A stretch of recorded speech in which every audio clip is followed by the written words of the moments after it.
Iflandia, con Félix Linares y Quique Martín.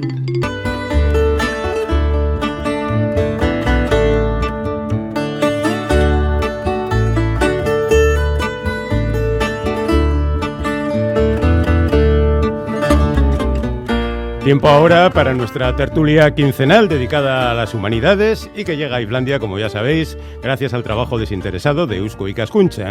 Hoy vamos a hablar de vivienda, porque a partir de la revolución industrial, Bilbao tuvo un desarrollo urbano algo desordenado, con una población que fue aumentando exponencialmente mientras su parque de viviendas crecía solo de forma aritmética.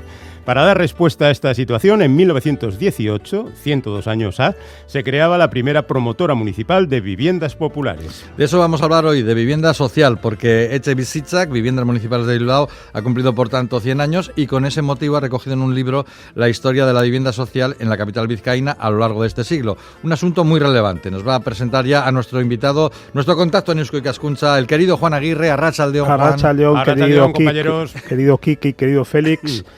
Un libro que efectivamente es con la historia de la vivienda social, un auténtico libraco. Sí, aquí lo tenemos, madre Dios, pesa, ¿eh? Sí. Aquí hay trabajo profundo. No es de bolsillo, es un gran trabajo, con una cantidad de fotos impresionante, una edición muy impresionante, y que además, bueno, es un libro de recopilación de las actuaciones históricas más relevantes de vivienda social, y que además se acompaña de una exposición organizada junto con el Colegio Oficial de Arquitectos Vasco Navarro, que se inauguró en su día, y que la idea es que siga itinerando por los barrios. Bueno, el responsable de este mamotreco, dicho con todo el cariño, es Luis Bilbao Larrondo. Arratsaldeon, Luis. Arratsaldeon, Juan. ¿Qué tal estamos? Amigo doctor en Historia Contemporánea, diplomado en la especialidad de Arte Contemporáneo Vasco por el Instituto de Estudios Vascos de la Universidad de Deusto y socio de Eusko Ikaskuntza, como no podía ser menos. Lleva años investigando sobre urbanismo y arquitectura en el Bilbao del siglo XX, tema que además con el que se doctoró hace ya algunos años, y lo tuvimos aquí, recordaréis, hace aproximadamente algo menos de un par de años, para hablar sobre Pabellón número 6. Sí. Y hoy, pues, si os parece, vamos a comentar este libro, 100 años de vivienda social en Bilbao, publicado por Viviendas Municipales. Muy bien, pues vamos con ello.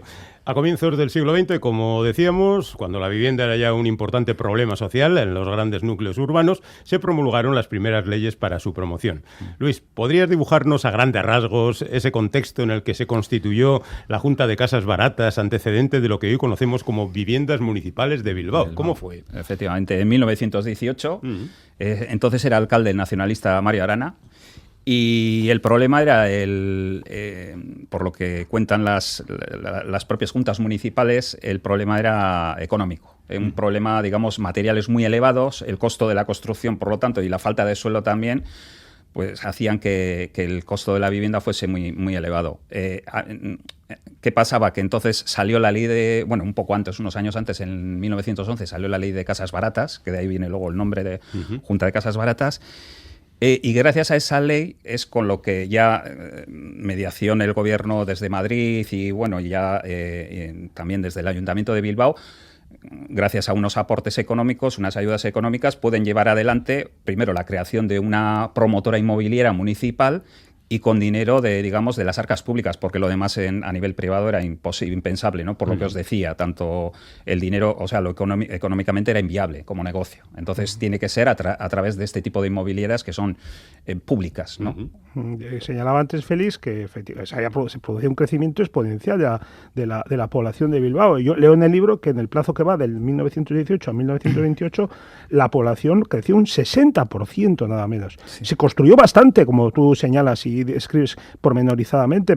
Además, se extendió la ciudad por nuevas zonas anexionadas, Begoña, Deusto, una parte de Erandio, pero el problema estaba lejos de atajarse, tanto el problema de escasez de vivienda como además el de la insalubridad de muchas de las existentes. Sí, sobre todo tened en cuenta en 1924, fecha clave, que es cuando la dictadura de Primo de Rivera, y es en época de dictadura cuando se anexionan Begoña, Deusto y parte de Erandio, ¿no? La zona de Luchana.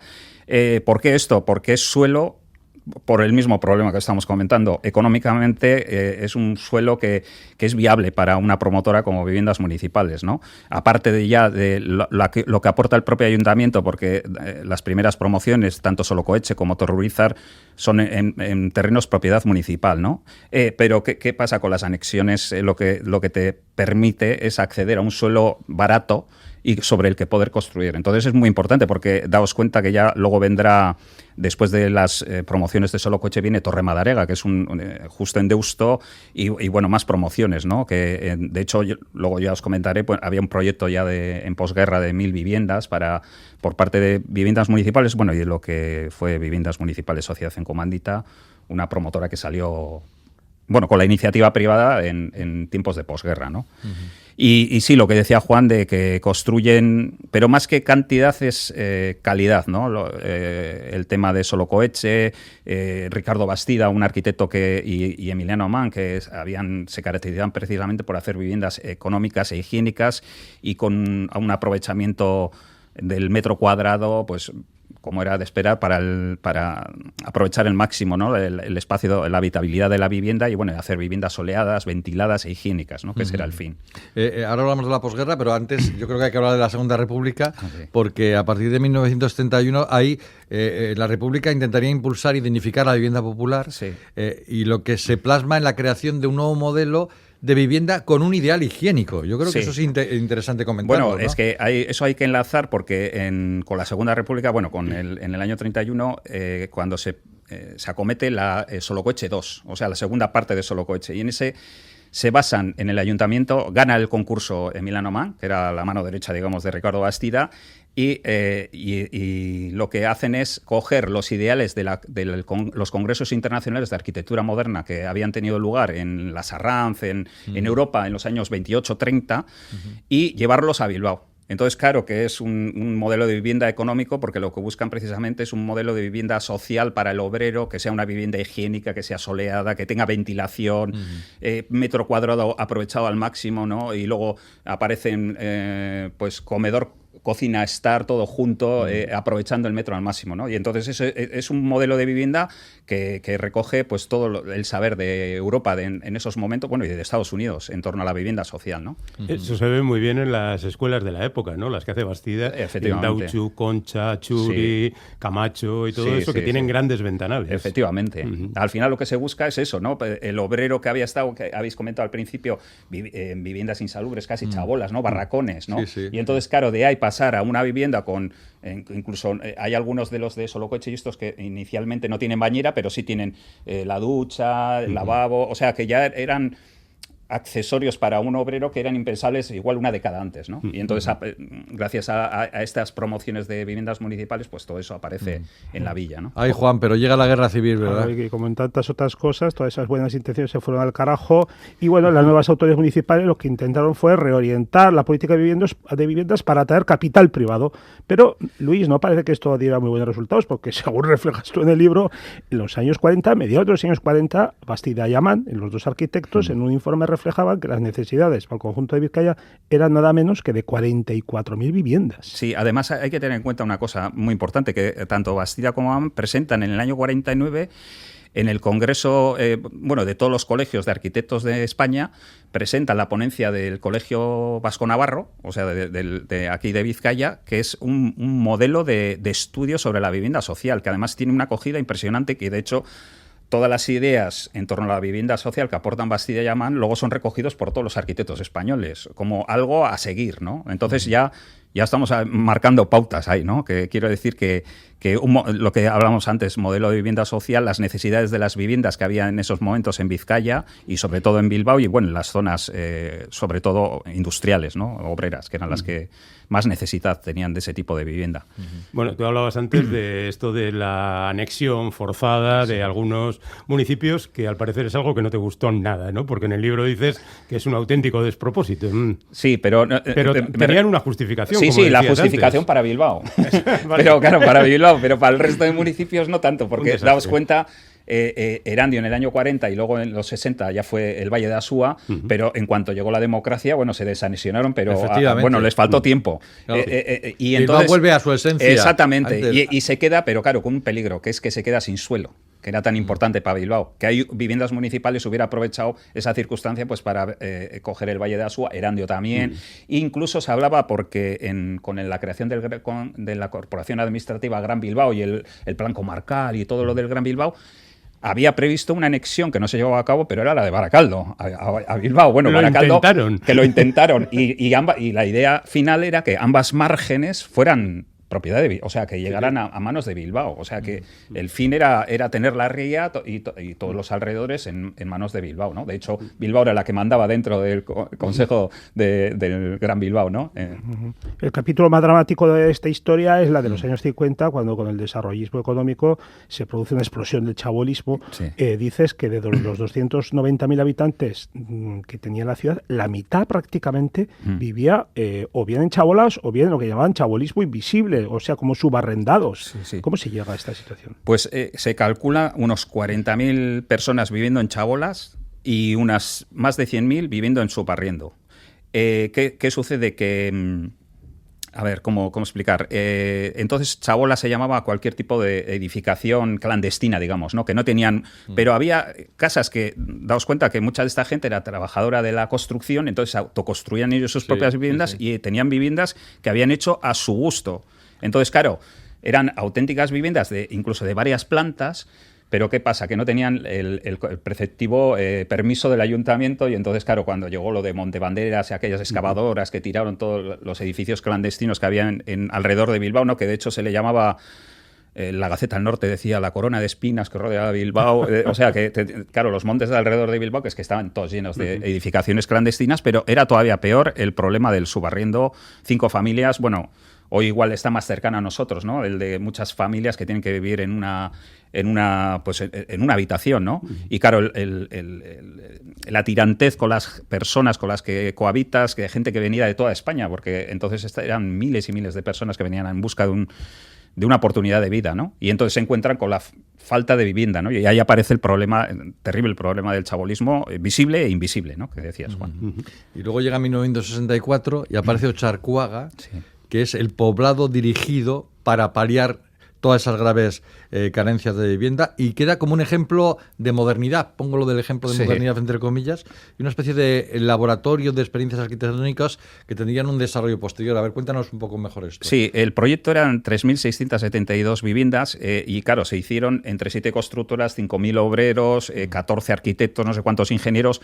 Bueno, la necesidad era imperiosa, ¿no? De hacer cuanto antes lo que era el polígono de Ocharcuaga y por primera vez un polígono en las afueras de Bilbao, ¿no? Que precisamente por eso es el polígono, porque es el antecedente de todo lo que vendría después, porque Ocharcuaga es el primero, pero después vendría en Sánchez de Begoña, vendría Churdínaga, pero vendría Basauri, Cruces, Sestao, Portugalete, Santurtzi... Los barrios del Extrarradio. Sí, los polígonos, porque son polígonos del Instituto Nacional de la Vivienda. Y claro, ¿por qué cuando decimos modernidad? Pues por varias cosas en Ocharcuaga se juntan. En primer lugar, porque fue un laboratorio de experiencias arquitectónicas precisamente porque se utilizó un sistema de prefabricación pesada de origen francés, que era construir viviendas con un mécano.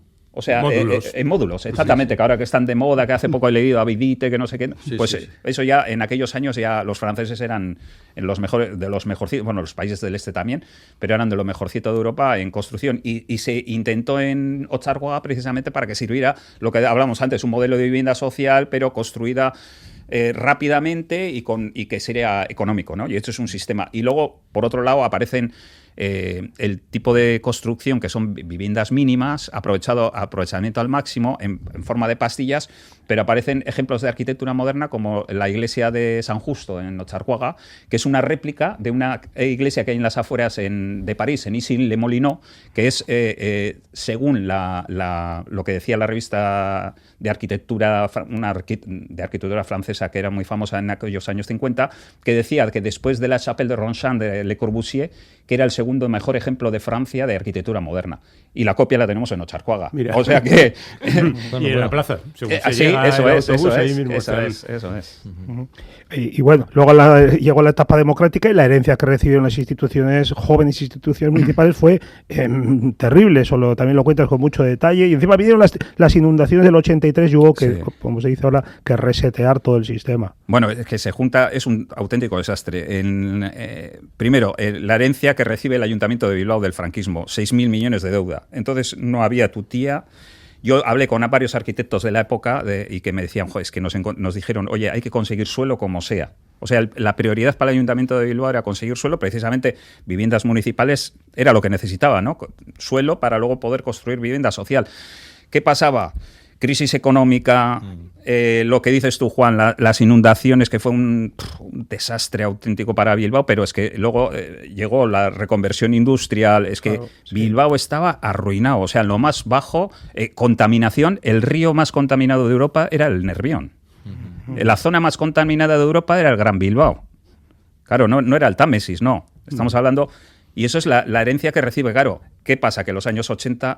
no hay posibilidades, necesitaban suelo y qué es lo que empiezan, pues el tema de zonas que industrialmente quedan depauperadas, pues recuperar ese suelo para luego construir vivienda, ¿no? Ese es el kit de la cuestión que vendrían en las décadas siguientes. Estoy seguro que gran parte de nuestros oyentes han empezado a recordar su vida y las referencias que nuestro invitado ha ido soltando por aquí. Que por cierto, que esto que hemos contado para Bilbao se podría contar para muchas de las capitales vascas, para Donosti, para Vitoria y tal. Vitoria igual con un poco más de retraso, años 80 y 90, pero el desarrollo. Pero el caso de Bilbao tiene peculiaridades muy acusadas. Claro. Joder, lo que ha contado Luis, aquí en Donosti no lo hemos conocido, muchas de esas cosas. No tenemos tiempo para entrar al detalle, pero por ejemplo hay alguien que nos pregunta, igual no tiene que ver con el tema, pero ¿por qué o a cuenta de qué, siendo inicialmente Bilbao solo el casco viejo, llegó a anexionar a Bando, Begoña, Deusto? ¿Por qué tenía tanto poder? Claro, no, falta de suelo. La necesidad de expandirse. Claro, lo que ha contado Luis, ¿no? Y otro dice, Bilbo es muy feo, lo siento, pero es así, y mira que ha mejorado, ¿eh? Bueno, lo dejamos ahí. Vale. Bueno, vamos a recordar, Bilbao 1918-2018, Etxebizitzak, Viviendas Municipales, libro de Luis Bilbao Larrondo, recientemente publicado. Pues nada, Luis, gracias por estar con nosotros. Hasta la próxima. Juan, hasta dentro de 15 días. Venga, Juan. Si el ciclismo nos deja, que estaremos en plena vuelta. Es verdad. Peor. Venga, agur. Venga, agur, Juan. Agur, Luis. Venga, agur.